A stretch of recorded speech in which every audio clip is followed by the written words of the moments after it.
Good morning, everyone, and welcome. I'm Michelle Zanovich with Making Memories with Michelle, and today we're going to make this sweet and simple rustic card for the Casing Tuesday group. All measurements can be found over on my blog at www.makingmemorieswithmichelle, so don't worry about writing them down today. This morning we're using the Perfectly Plaid stamp set along with the pine tree punch and a couple embossing folders to give this card a rustic look. So let's get started. I have a card base of crumb cake that measures 8.5 by 5.5, and I've scored it at 4 1/4. We're going to have this going landscape or horizontally today. And then I've already embossed my layers. According to the Casing Tuesday group, this is a different size than what I've usually done before, but this is 5 3/4 by 3 7/8, and I've run it through the Pinewood Planks embossing folder. All right. Now, when I use embossing folders, the adhesive I like to use is the liquid Tombow because it gets into all those nooks and crannies that we so need our adhesive to be in. All right. So that's just a little tip. It also, sometimes when you use snail on one of the 3D embossing folders, it tends to tear the paper a little bit, and so Tombow doesn't. And this gives you just a little bit extra wiggle room. Okay. Next, I've taken one of the stitched nested dies and I ran it through the subtle embossing folder just to give it a little more texture. Okay, sometimes when you have a big piece of cardstock right behind it, it looks flat. So just adding that subtle texture behind it is really going to add some depth and dimension. Speaking of dimensionals, yesterday I had the 2 boys that live next door to me. They're in 4th and 5th grade. Their mother texted me last week when I was on my way to onstage and said, the boys would really love to come craft with you. And we've got some of these paper pumpkin boxes just sitting here from when their daughter was about 5th grade. Now, they've lived next door to me for 5 years now, and they're like my best friends.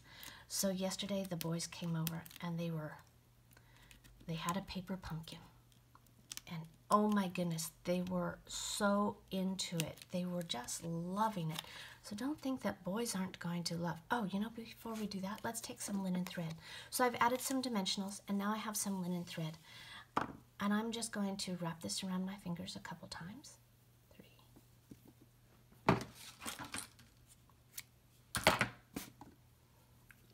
And I'm going to stick it or adhere it. Oh, it's kind of curly this morning. Isn't that fun?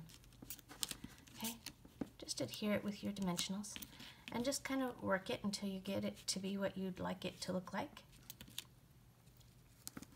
And it kind of looks like a jumbled mess on the back, but no one's going to know because we're going to turn it over.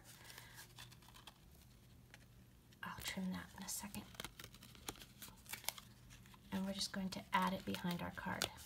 Sometimes this technique works really well for me, and sometimes it doesn't. So, but you just have to play with it. I heard somebody at onstage the other day say, you know, you just have to tell him who's boss. All right, so, whoops. You do want to get that on your card a little straighter than that. All right, now with your pine tree punch, I have some of the Wrapped in Plaid Designer Series paper. This is just a scrap that I had left over. And I'm going to give it a good punch. And I'm trying to get some of that gold foil in there because it's so, so pretty to have those little pieces of gold.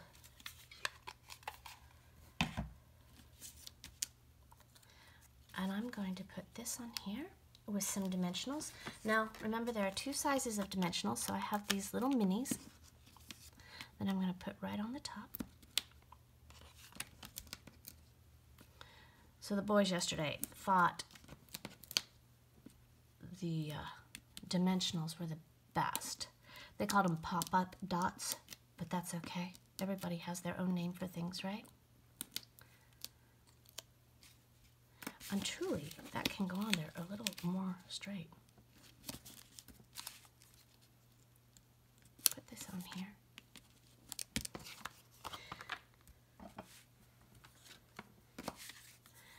And then I have a piece of cardstock that measures, 3/4 by about 3 inches, and cherry cobbler ink pad.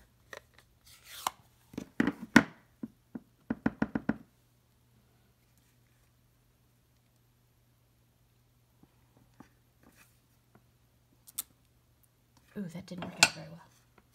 And there's a blip on the back of that. So let's grab a piece of cardstock and do it again.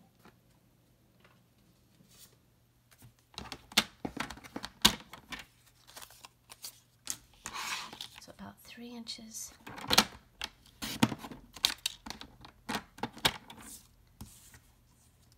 By 3/4.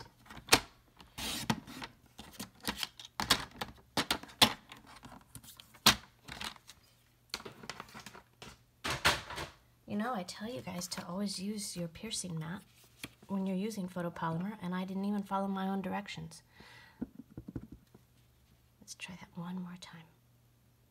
I told the boys yesterday to say, crafting is fun, crafting is fun, crafting is fun 3 times before they lifted up their stamp to make sure that, you know, you've got a good adhesion there.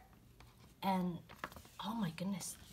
Every time they stamped, one of them was under their breath because, you know, it wasn't cool to say it out loud, but the 4th grader, every time he put ink to paper, crafting is fun, crafting is fun, crafting is fun.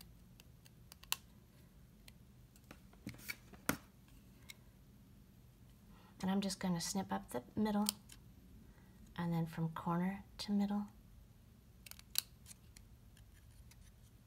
and corner to middle. Now, if you see, there's a lot of white on white, so I'm going to take my cherry cobbler ink pad one more time. And you can sponge it, but if you're in a hurry, you can just lay this right against your ink pad. See that? And we're just putting a little inked border. And then, since you have a corner, just put it on the corner of your ink pad here. And here. Okay? And it just adds just that touch of color that we so need on there. Now, because this is dimensional, we want this end of your banner, the right end of your banner, to be popped up. Oops. And so I'm going to do a little trick, and I'm going to double up my dimensionals. So there's 1 layer, and 2,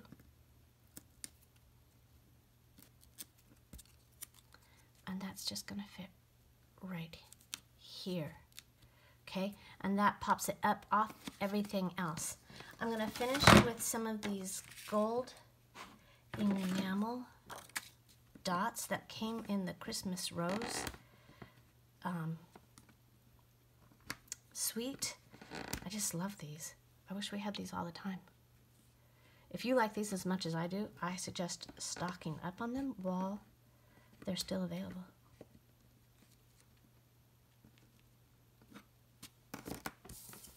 And there you have a nice, sweet rustic card that's perfect for giving to someone special. Thanks so much for watching. Remember, all directions and information on how to order these products can be found over on my blog at www.makingmemorieswithmichelle.com. Bye-bye.